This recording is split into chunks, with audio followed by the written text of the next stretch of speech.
ඕන. අපි මේ සතියේ පුතේ ජ්‍යාමිතියේ මධ්‍යලක්ෂ ප්‍රමේය සහ ප්‍රමේය විලෝමය කළා. ඒ යටතේ ගණනුත් හැදුවා. පුතාට ලස්සනට වැඩ කරා කියලා ආරංචි මද කිව්වා ළමයි මෙහෙම සහභාගී වෙලා තියෙයි කියලා. අපිට ඒක ඊටම සතුටක්. අදත් අපි පුතාට විභාගයේදී ලකුණු ගණිතයේ දෙක පේපරේ කරනකොට යාමිතියේ වෘත්ත පාඩම පටන් ගන්න හදන එක තාම වැදගත් වෙනවා. අපි පුතාලගේ මේ මට උදව්වක් වශයෙන් 10 පන්තියේ කොටසුත් මතක් කරගෙනම තමයි 11 පන්තියේ වැඩ කොටස් වලට යන්නේ. මේක තියෙන වැදගත්කම මේකයි ගණිතයේ දෙක පේපර් එකේ ගානක් කියනවා වෘත්ත ගානක්.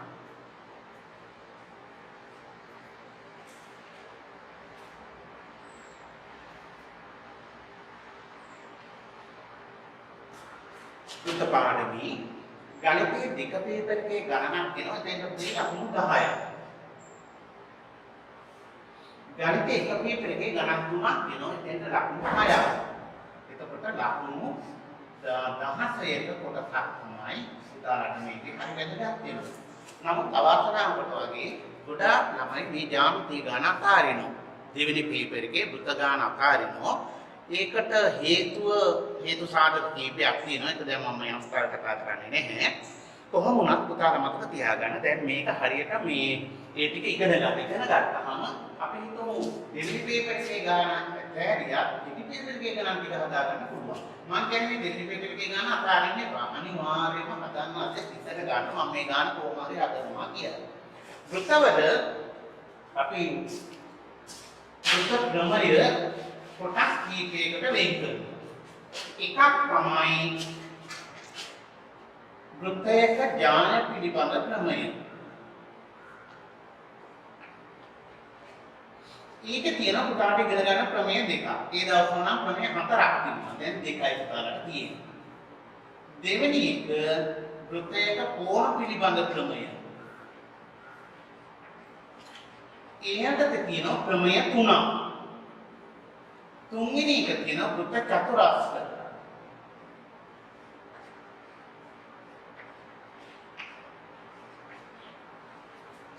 ඊළඟට තියෙන ක්‍රමය දෙකයි. හතරවෙනි එක වෘත්තයක ස්පර්ශක හා සම්බන්ධ ක්‍රමය. තියෙන ක්‍රමය තුනක්. එතකොට 3 3 6 4යි 10ක් ඉගෙන ගන්න තියෙන දවස් 12ක් තියෙනවා. උදාහරණට මම අද මේ තේරම කියන දේ 10 පන්ති. 10 පන්තියේ තියෙන වෘත්තයක කෝණවල ඉඳලා පටන් ගන්නවා. එතකොට අපිට බේසිකක් ඉවර කරන්න ලේසියෙන් පුළුවන් අර ටික හොඳට දැනගත්තට පස්සේ. ඒ නිසා කියන මාත්‍රා උසාන වෘත්තයක කෝණ මාත්‍රා කියන වෘත්තයක කෝණ.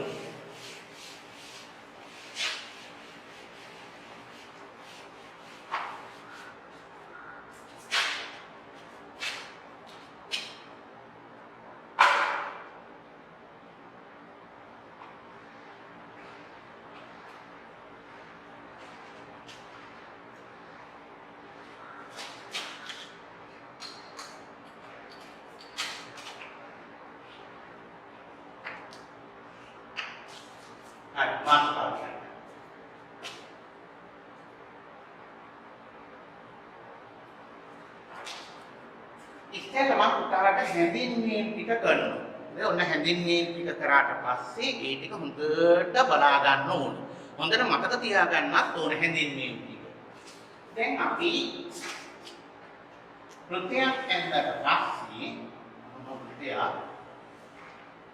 ඒ වෘත්තයේ පරිධිය මත ලක්ෂ දෙකක් ලකුණු කරොත් A සහ B කියලා.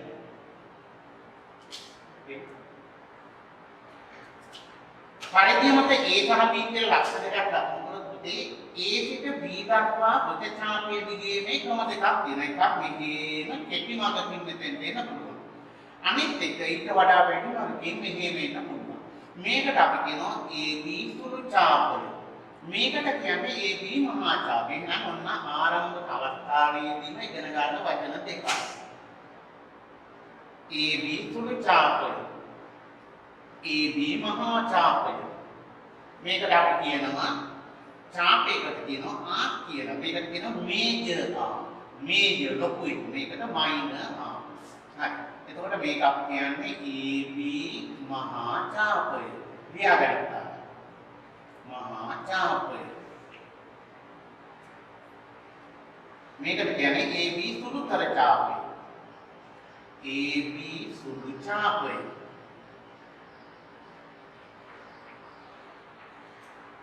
හරියට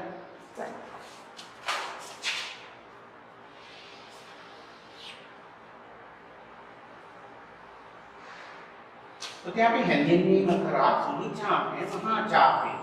මෙතන A නම් මෙතන B නම් ලක්ෂිත මේකට කිව්වේ B සුළු ඡාපය මේකට කිව්වේ මහා ඡාපය AB මහා ඡාපය. ඊළඟට අපි වෘත්තයේ කේන්ද්‍රය වල ඕට A සහ B යා කරාම මේ විදිහට යා කරාම අන්න වෘත්තයක කෝණයක් හැදෙනවා. මෙන්න බලන්න මේ කෝණයක් හැදුණනේ. මේ කෝණය අපි හඳුන්වන්නේ AB සුළු ඡාපය මගින් කේන්ද්‍රය මත ආපාතනය කරන කෝණය. ආන්න තව වචනයක්. එතකොට මේ රූපෙත් උදාහරණ ඇඳ ගන්න ඕන. ඇඳගෙන මේ කෝණය අපි හඳුන්වන්නේ AB සුළු ඡාපය මගින් කේන්ද්‍රය වෙත යොමු වෙන කියන අදහස එන්නේ ආපාතනය කියන වචනේ.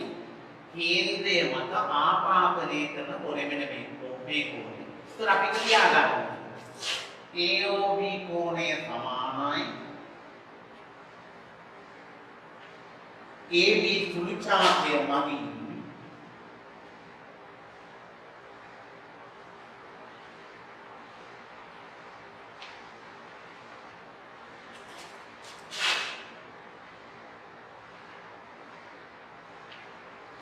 කේන්ද්‍රය මත ආපාතනය කරන කෝණය.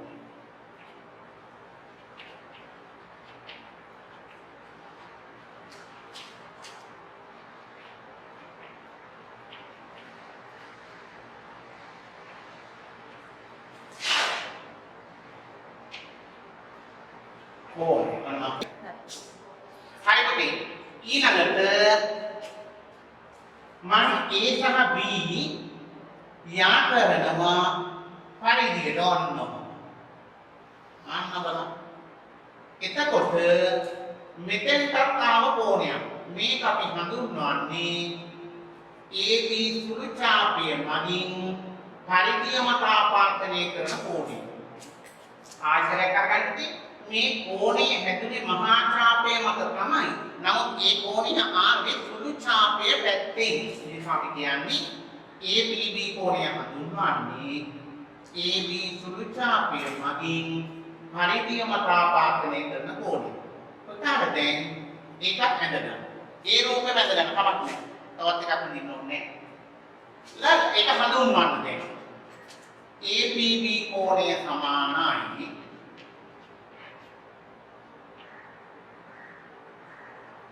AB සුළු ඡාපය මගින් මම කියනකොට ලියගන්න. ABB කෝණය සමානයි AB සුළු ඡාපය මගින් පරිධිය මත ආපාතනය කරන කෝණය.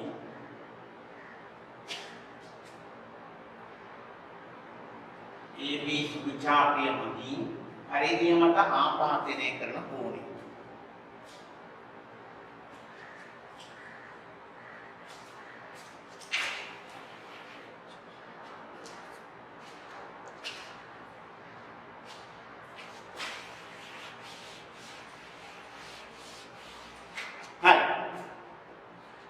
ඊගාවට අහගන්න මේක ඇඳ ගන්න ඕනේ කිසියම් ඡාප කොටසක් මගින් කේන්ද්‍රය මත ආපාතනය කරන කෝණ තියෙන එකයි.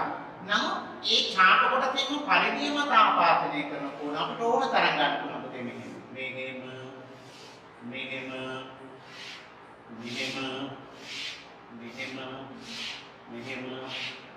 ඕන තරම් ගන්න පුළුවන් පරිධිය මත ආපාතනය කරන කෝණ. අන්න බලන්න. එතකොට මෙන්න මේ සියලුම කෝණ පරිධිය මත ආපාතනය කරන කෝණ. ඒ විදිහට ගන්න පුළුවන්. දැන් ඊළඟ හැඳින්වීම හදලා අපි දැන් හැඳින්වුවා අවස්ථා හතරක් සුළු ඡාපය, මහා ඡාපය, සුළු ඡාපය මගින් කේන්ද්‍රය මත ආපාතනය කරන කෝණය, සුළු ඡාපය මගින් පරිධිය මත ආපාතනය කරන කෝණය. ඊළඟ හැඳින්වීම එකට ඇඳ ගන්නවා කියලා. ඇඳලා අපි ගත්තොත් අර වගේම A සහ B ලක්ෂ දෙක අරගෙන කේන්ද්‍රයට ඔන්නම යා කරනවා. එහෙම යා කරාම මෙන්න මේ පැත්තෙත් එනවා කෝණය. මේකට අපි කියනවා පරාවර්ත කෝණය කියලා. 180ට වඩා වැඩි. මේ කෝණය ආවේ AB මහා ඡාපයෙන් කේන්ද්‍රය මත ආපාදනය කරන කෝණය. උදාහරණයක් ගන්න ඕනේ. මේක ඇඳගෙන මෙහෙමත් මාක් එකක් දාන්න. දැන් අපි කිව්වේ මෙන්න මේ කෝණයකට මේ කෝණය ඉන්නේ AB මහා ඡාපයෙන් කේන්ද්‍රය මත ආපාදනය කරන කෝණය. එතකොට අපි කියන්නේ AOB පරාවර්ත කෝණය.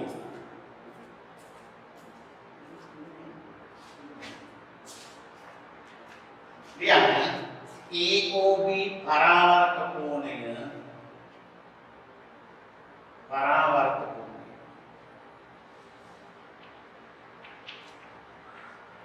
සමානයි AB මහා ඡාපයෙන් කේන්ද්‍රය මත ආපාදනය කරන කෝණය. කියන්නේ AB මහා ඡාපයෙන් කේන්ද්‍රය මත ආපාදනය කරන කෝණය.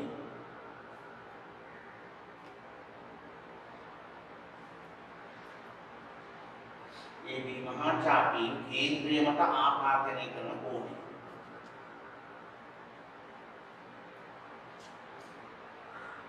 හරි. ඊළඟට A සහ B ලක්ෂ දෙක මෙන්න මෙහෙම යා කරොත්. එහෙම යා කළොත් අපි එතන Q කියලා ගනිමු. එතනක් කෝණයක් හැදෙනවා. බලන්න මේ පාඩමට අදාළ උදේක කෝණ පාඩම මේ කෝණ ගැන තමයි සඳහන් කරන්නේ. මේ කෝණයේ හැදුනේ සුළු ඡාපය මත තමයි ඒ වටේ කාර මහා ඡාපයේ පැත්තේ. මේ මහා ඡාපයේ පැත්තෙන් මෙහාට. ඒ නිසා මේක හඳුන්වන්නේ AB මහා ඡාපයේ මගින් පරිධිය මත ආපාදනය කරන කෝණය. ඒක ලියන්න. AQB කෝණය සමානයි AB මහා ඡාපයේ මගින් පරිධිය මත ආපාදනය කරන කෝණය. පරිධිය මත ආපාදනය කරන කෝණය.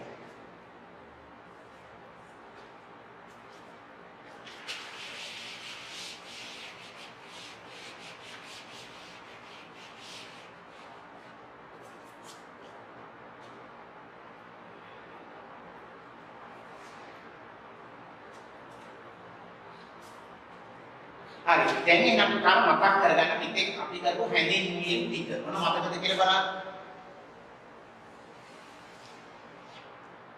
මෙන්න කේන්ද්‍රය. මෙතන අපි ගන්නවා P, මෙතන ගන්නවා Q. එතකොට මේ PQ ට අපි කිව්වේ PQ දුර කෙටි. මේ PQ දුර ඊට වඩා ලොකුයි. මේකට කිව්ව PQ සුළු ඡාපය, මේකට කිව්ව PQ මහා ඡාපය. ඊළඟට P සහ Q කේන්ද්‍රයට යා කළොත් මේ කෝණය අපි හැඳින්වුවේ PQ සුළු ඡාපය මගින් කේන්ද්‍රය මත ආපාදනය කරන කෝණය. ඊළඟට P සහ Q ලක්ෂ දෙක පරිධියට මෙහෙම යා කළොත් මේක අපි හැඳින්වුවේ PQ සුළු ඡාපයෙන් පරිධිය මත ආපාදනය කරන කෝණය. ඊළඟට මෙන්න මේ අපි ඔතන තියෙන එක අපන් මෙතන P මෙතන Q මෙහෙම යා කරාම මේකට අපි කිව්වේ PQ මහා ඡාපයෙන් කේන්ද්‍රය මත ආපාදනය කරපුනේ පරාවර්ත කෝණය.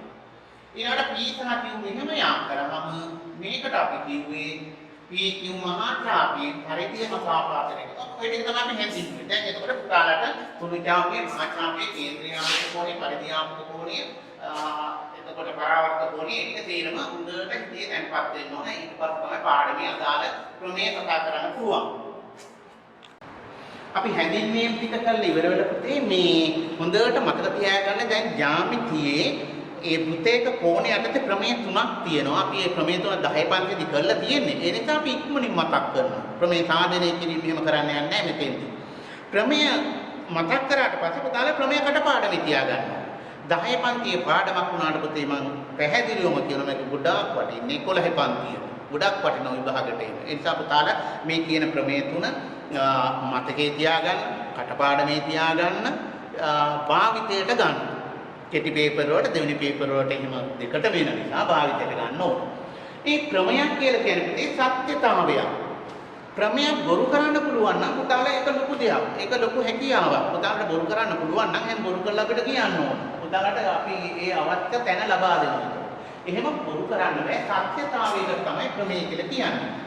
එතකොට ඉගෙන ගන්න හදන පළවෙනි ක්‍රමය මතක් කරගන්න 10 පන්ති කරපු ක්‍රමය වෘත්තයක මම ලබනසති මේ සම්බන්ධයෙන් පුතාලට ගෙනල්ලා පෙන්නනවා අපි මේ උපකරණ හදලා තියෙන පුතේ කොන සෙට් කරන්න පුළුවන් ඒක ගෙනල්ලා පෙන්නනවා දැනට මතක තියාගන්න මෙන්න මෙහෙමයි පළවෙනි ක්‍රමය කියන්නේ චාප කොටසක් මගින් කේන්ද්‍රය මත ආපාතනය කරන කෝණය එම චාපයෙන්ම පරිධිය ආපාදනය කරන කෝණය වගේ දෙගුණයක් උදාහරණයක් වශයෙන් මේක අංශක 60 නම් මේ කෝණය අංශක 120ක් වෙනවා දෙගුණයක් වලට.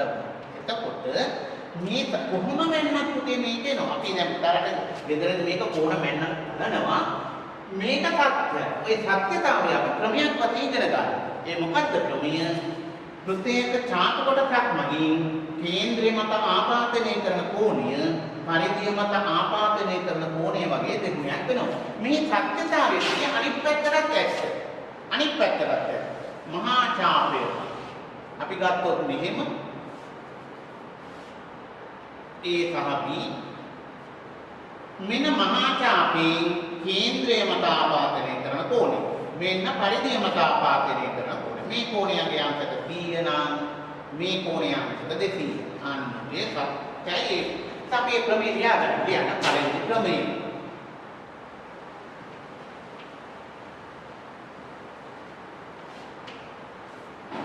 ලියන්න. වෘත්තයක චාප කොටසක් මගින් ලියනවා විතරක් නෙවෙයි කටපාඩමේ තියාගන්නත් ඕන. වෘත්තයක චාප කොටසක් මගින්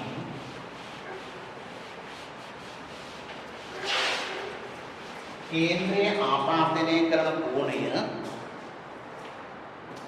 කේන්ද්‍රය මත ආපාදනය කරන කෝණය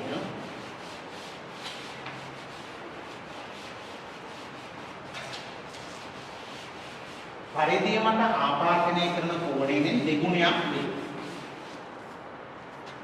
වෘත්තයක චාප කොටසක් මගින් කේන්ද්‍රය මත ආපාදනය කරන කෝණය පරිධිය මත ආපාදනය කරන කෝණයෙන් දෙගුණයක් වේ.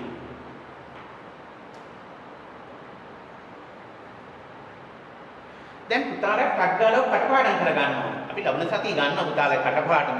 වෘත්තයක චාප කොටසක් මගින් කේන්ද්‍රය මත ආපාදනය කරන කෝණය පරිධිය මත ආපාදනය කරන කෝණයෙන් දෙගුණයක්.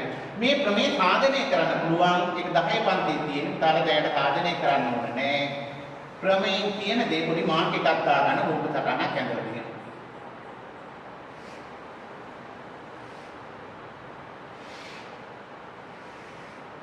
මේක සිම්පල් A නම් මේක 2යි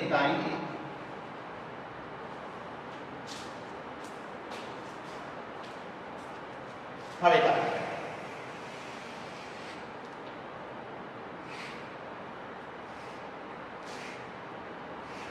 මේක කේන්ද්‍රය මෙතන සිම්පල් x නම් මෙන්න මේක 2යි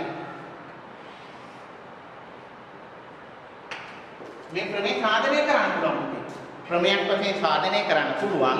අපි දැන් මේක 11 පන්තියේ ළමයි හරි සාධනය කරන්නේ සාධනය කරන්න කියලා තියෙනවා. ඉතින් මේකෙන් පුළුවන්.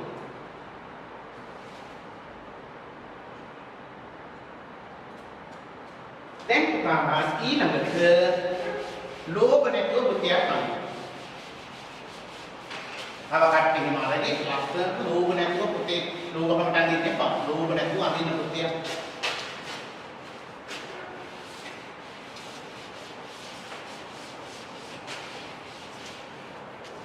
ලොකුවට අදින්න.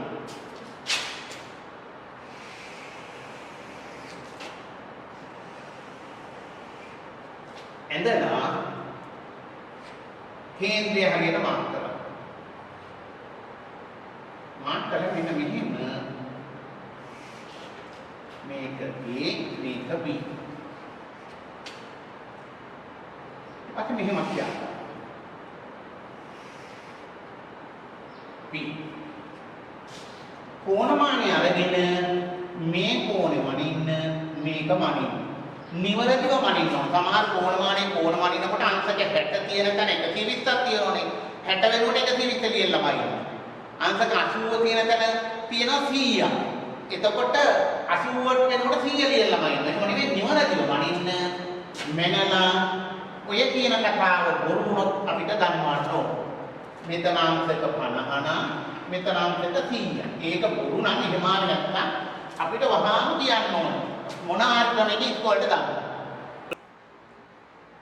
හරි. ඔන්න අපි මේ පළවෙනි ක්‍රමය ඉගෙන ගත්තා. ආයෙත් මම කියන්නම්. ප්‍රත්‍යේක ඡාප කොටසක් මගින් කේන්ද්‍රය මත ආපාදනය කරන කෝණය පරිධිය මත ආපාදනය කරන කෝණය වගේ දෙගුණයක් වෙනවා. ඒක අර මහා ඡාපයේ පැත්තට ඇත්ත සුළු ඡාපයේ පැත්තට ඇත්ත. ඒ දෙකම තුනම අපර කියලා. එතකොට දෙවෙනි ක්‍රමය හරි ලීති මේක බොහෝම ඉක්මනින් ළමයි මතක තියාගන්න. දෙවෙනි ක්‍රමය. ඒ විතරක් නෙමෙයි විතර විභාගයට මේක එනවා. මේ ක්‍රමය. හරි අපූර්ව ක්‍රමයක් ඒක. වෘත්තයක අපි වෘත්තයක් හොයනකොට කේන්ද්‍රය විස්කම්භයක් තියෙන ඩයමීටර් එකක් කොහොමද? විස්කම්භය මගින් පරිධියට එන කෝණය කොහොම යාකලොත් අංශක 90ක් වෙනවා. ඒක තමයි දෙවෙනි ක්‍රමය. අර්ධ වෘත්තයක් මත පිහිටි කෝණයක් අංශක 90ක් වෙනවා. ඒක මෙහෙම ඔප්පු කරන්න පුළුවන්. AB ඡාපයේ සැලකුවාම කේන්ද්‍රීය ආපාතනය කරන 180. ඒ AB ඡාපයෙන් එතකොට පරිධියට එන 180 විභාගයෙන් 90ක් වෙනවා. එතකොට දෙවෙනි ක්‍රමය අපි කියමු. අර්ධ වෘත්තයක කෝණයක් පිටි කෝණයක් වේ. අර්ධ වෘත්තයක කෝණයක් පිටි කෝණයක් වේ.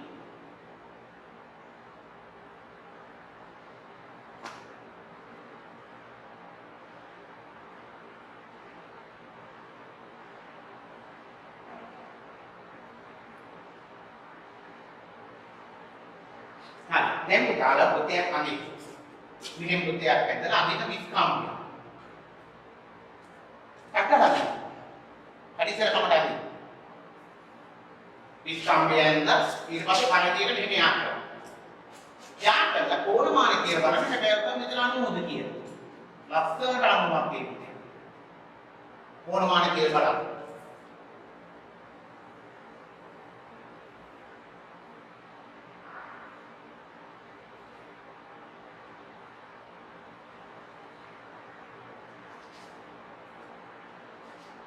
එතකොට ඔන්න දෙවෙනි ක්‍රමයක් හරි. වෘත්තයක අර්ධ වෘත්තයක කෝණයක් ඍජු කෝණයක් වේ. මෙතන අධිකරණක මතක තියාගන්න වෘත්තයක විස්කම්භයක් දැක්කොත් ටක්ගානේ අංශක 90 කතාව මතක් වෙනවා. ඒක පාරක් උදාහරණයක් ආවා. මෙන්න නිකම ගානක් එක්කනේ ළමයට එක මතක් එකපාරක් නෙමෙයි නිතර මේක. එකපාරක් ආවා මෙන්න මෙහෙම විස්කම්භය. මෙහෙම මෙතන 27යි. මෙතන x වල අගය හරිද? එතකොට ටක්කා ළමයට මතක් වෙන්න ඕන මේක විස්කම්භයක් නම් මෙතන අංශක 90. අන්න දැන් මේ කෝණය හොයන්න පුළුවන්. 90යි 27යි එකතු කරලා 180 නඩු කරත් හරි. මේක 90 නම් මේ දෙක එකතුවත් 90 27 කියන්නේ 63යි. x සමානයි අංශක 63යි. එහෙම දාන්න පුළුවන්. ඒ වගේ නිරන්තරයෙන් මේ ක්‍රමයෙන් ගණන් වෙනවා. මොන මතක තියාගන්න අර්ධ වෘත්තයක කෝණයක් ඍජු කෝණයක්. එතකොට අපි මේක විලෝමයක් දැක්ක. අපි හිතුවා පින් කියන එකකින් අත වෘත්තයක්. මොන පින් කියන එකෙන් ඒ කේන්ද්‍රය දන්නේ නැහැ. කේන්ද්‍රය සොයාගෙන ඉඳලා මේක උපයෝගී කරගන්න පුළුවන්. මේක මෙහෙම. මේක නන්ද රේඛාවක් කෝණමාන මෙතෙන්ට කියලා අංශක 90ක් වෙන මෙහෙම අඳින්න රේඛාව. අංශක 90. ඔන්න අංශක 90. ඊළඟට මේක යාට මේක 90 නම් අනිවාර්යෙන් මේක විස්කම්භයක් වෙනවා. මේක විස්කම්භය නම් කේන්ද්‍රය මෙතනනේ නේද? බෑ ඒක කියන්න බෑ. ඒ කියන්නේ මේකෙන් මැද. මේකෙන් මැද ගන්නවා මේක ලම්බ සමච්ඡේදය කියලා. මේක ලම්බ සමච්ඡේදය කියනවා. අන්න ඒක ඇතුළේ තන තමයි කේන්ද්‍රය. එහෙම වෘත්තයක කේන්ද්‍රය ගන්න නැති වෘත්තයක ටෙම්පියරකින් වගේ එක වෘත්තයක කේන්ද්‍රය සොයා ගැනීම සහ ඒ තුනේ යොදා ගන්නවා.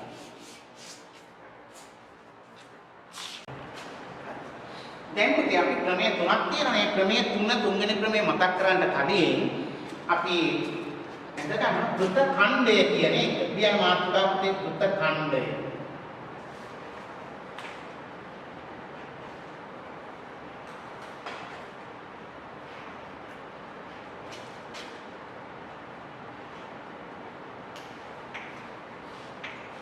වෘත්ත ඛණ්ඩය කියලා කියන්නේ පුතේ වෘත්තයකින් කෑල්ලක් කියන අදහස. වෘත්තයකින් කොටසක් සෙග්මන්ට් කියලා කියනවා. වෘත්තයක් ගත්තොත් මෙහෙම අපි ඥානයක් ගන්නොත් වෘත්තය කොටස් දෙකකට බෙදෙනවා. මේකට කියනවා පුතේ අපි විශාල වෘත්ත ඛණ්ඩය, මේකට කියනවා කුඩා වෘත්ත ඛණ්ඩය. මේකට කියනවා මේජර් සෙග්මන්ට්, මේකට කියනවා මයිනර් සෙග්මන්ට්. එතකොට සෙග්මන්ට් කියලා කියන්නේ ඛණ්ඩයනේ. වෘත්ත ඛණ්ඩය මේක මේජර් එක, මේක මයිනර් එක. මේකට අපි කියනවා විශාල වෘත්ත ඛණ්ඩය. විශාල වෘත්ත ඛණ්ඩය. එතන ගන්න.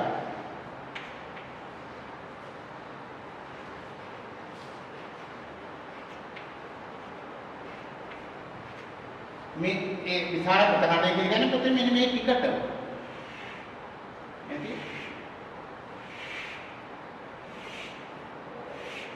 විශාල වෘත්ත ඛණ්ඩය කියන්නේ මේකට කියන්නේ කුඩා වෘත්ත ඛණ්ඩය.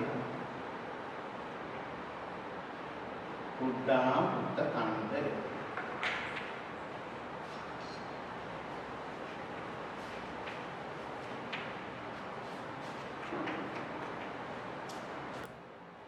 ඊළඟට මෙන්න මේ කෝණවට අපි කියනවා මෙහෙම අපිට කෝණ ලකුණු කරන්න පුළුවන්.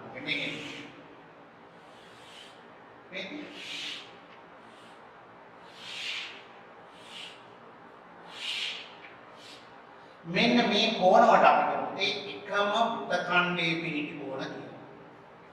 එකම වෘත්ත ඛණ්ඩයේ පිහිටි කෝණ. එතකොට තුන්වෙනි ක්‍රමයෙන් කියන්නේ මොකක්ද තමයි එකම වෘත්ත ඛණ්ඩයේ පිහිටි කෝණ මේ විශාලත්වයෙන් සමාන වෙනවා. මේ සියලු භාගයන් සමාන වෙනවා මේ. එතකොට අපි තුන්වෙනි ක්‍රමයක් ඉක්මන් කරලා ලියමු. කියන තුන්වෙනි ක්‍රමය.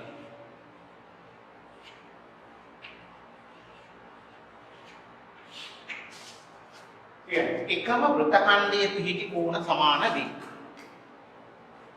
එකම වෘත්ත ඛණ්ඩයේ පිහිටි කෝණ සමාන වේ.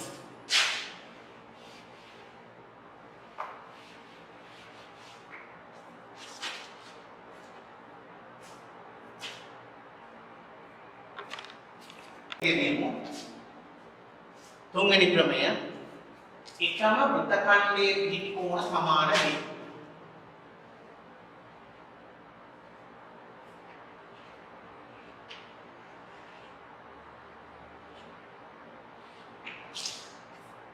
තුන්වෙනි ක්‍රමය එකම වෘත්ත ඛණ්ඩයේ පිහිටි කෝණ සමාන වේ. හරි. ඒක ක්‍රමය ඔප්පු කරන්න පුළුවන්. දැන් මේ 10 අපි ඔප්පු කරන්නේ ක්‍රමයේ කියන දෙන්නට මාර්ක් කරගන්න. මම ලබන සතියේ ඊළඟ දවසේ මේක ප්‍රායෝගිකව යෙදෙන ක්‍රමයේ පොඩ්ඩක් උපකරණයක් ගැන කියලා දෙන්න. මෙහෙම ගත්තොත් A සහ B කියලා ගත්තා.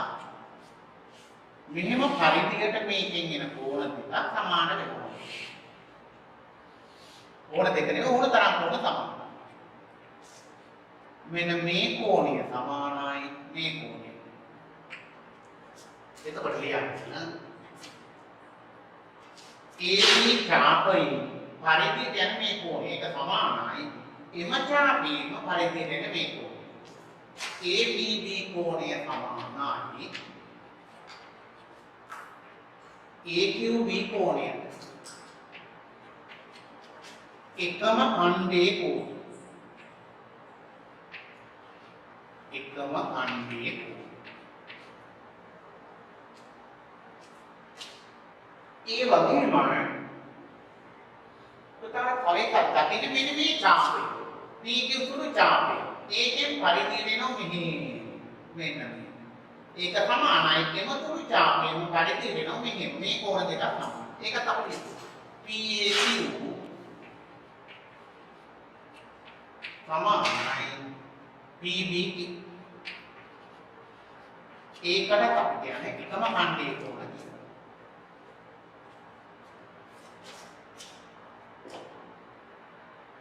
එකම වෘත්ත ඛණ්ඩයේ පිහිටි කෝණ.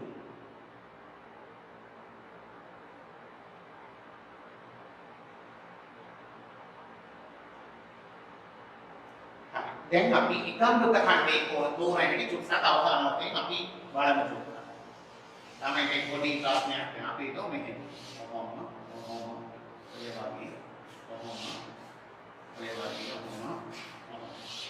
Ini kita penting. Mama yang pertama simple B. Method A, method Y. Method simple B, method simple Q. Method simple C, method simple D. අපිට මේකේ එකම ප්‍රතිකණ්ඩේ කෝණේ දින පිළිවෙල චුට්ටක් බලමු. කොහොමද කියන්නේ?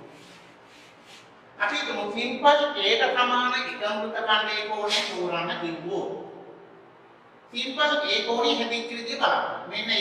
A හැදිලා තියෙන්නේ මෙහෙම මෙන්න. මෙතනින් තමයි A කෝණය හැදලා තියෙන්නේ. මේ ලක්ෂ දෙකෙන් පරිධියට යන තව කෝණයක් තමයි මෙහෙම. එතකොට A සමාන වෙන්නේ y. අපි කොහොමද සිම්පල් B ට සමාන කෝණය තෝරන්නේ? ඉතල B හැදිච්ච විදිය බලන්න. B හැදිලා තියෙන්නේ මේ මෙතනින් පටන් ගන්න මේ ලක්ෂ දෙකෙන් පරිධියට එන කෝණයක් තමයි කවද මෙන්න මේ ලක්ෂ දෙකෙන් පරිධියට එන B සමානයි Q. එකම ඛණ්ඩයේ කෝණ මේවට කියනවා. ඊළඟට බලමු අපි x කෝණයට සමාන කෝණය. එතකොට අපි x කෝණය හැදිච්ච විදිහ බලමු. මෙතන අපිට කියලා මෙහෙම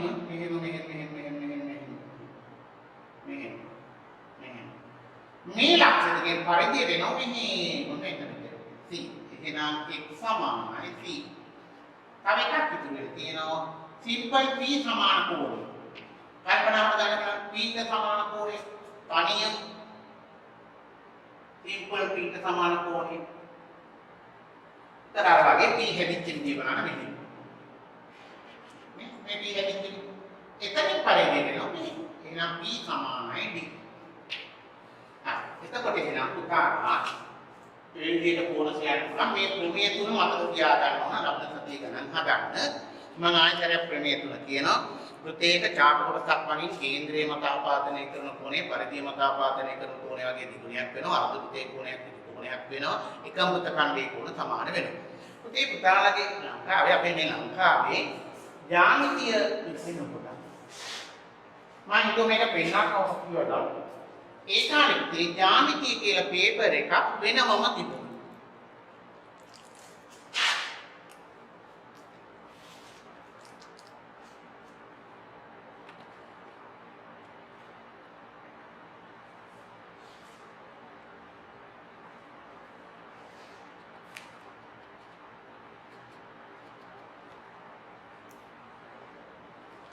මේ බලන්න.